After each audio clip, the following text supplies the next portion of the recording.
En 2 mots, je dirais créatrice d'univers.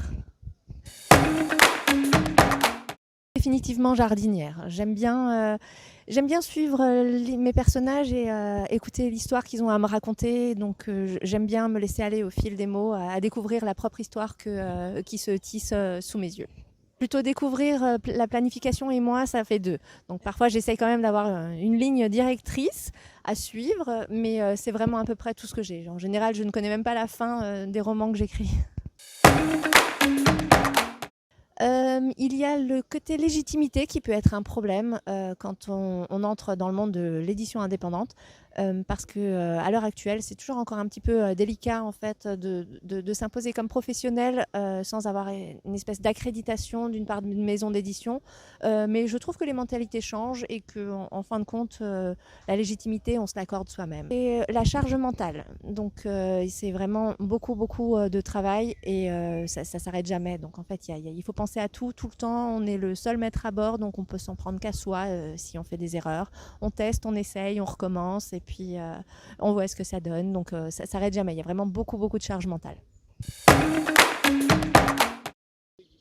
Les 3 raisons qui m'ont poussée à choisir l'auto-édition sont la transparence, l'aspect financier et la liberté.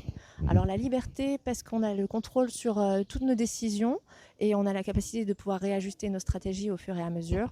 La transparence parce que les chiffres de vente sont quotidiens, on peut suivre quotidiennement et pareil réajuster les stratégies de vente. Et en dernier, l'aspect financier parce que les redevances sont plus élevées et plus régulières. Donc c'est plus facile de gérer aussi toute une année comme ça. Alors les deux sont intrinsèquement liés. On est tout le temps sur l'un, sur l'autre, les deux en même temps, mais trouver un équilibre, c'est vraiment essentiel pour pouvoir quand même faire la part des choses dans le quotidien. Les moteurs dans cette belle aventure, c'était surtout la liberté. Parce que la liberté de création, la liberté de choisir les sujets sur lesquels j'ai envie d'écrire, les thèmes abordés, la famille, les amis, vraiment les thèmes qui me tiennent à cœur, la maladie de mon petit frère, les luttes intérieures et pas que, l'écologie. En fait, la liberté de création, c'est vraiment un moteur parce que c'est très libérateur. Et ma communauté aussi, parce que ma communauté est vraiment un moteur quand j'ai des coups de mou et que j'ai envie de tout abandonner. Ma communauté est là, elle me soutient, elle est fidèle, elle m'encourage, elle a toujours un mot doux et bienveillant.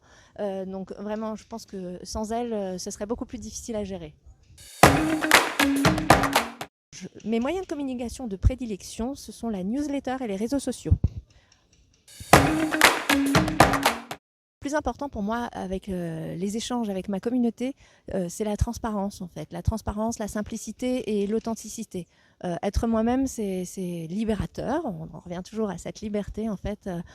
C'est libérateur de pouvoir être soi-même et je n'aime pas donner une mauvaise image de moi, une image fausse. Donc j'aime être moi-même et cette simplicité, cette authenticité en fait, ce sont mes valeurs et c'est pour ça que les gens me suivent et sont pour certains devenus des amis.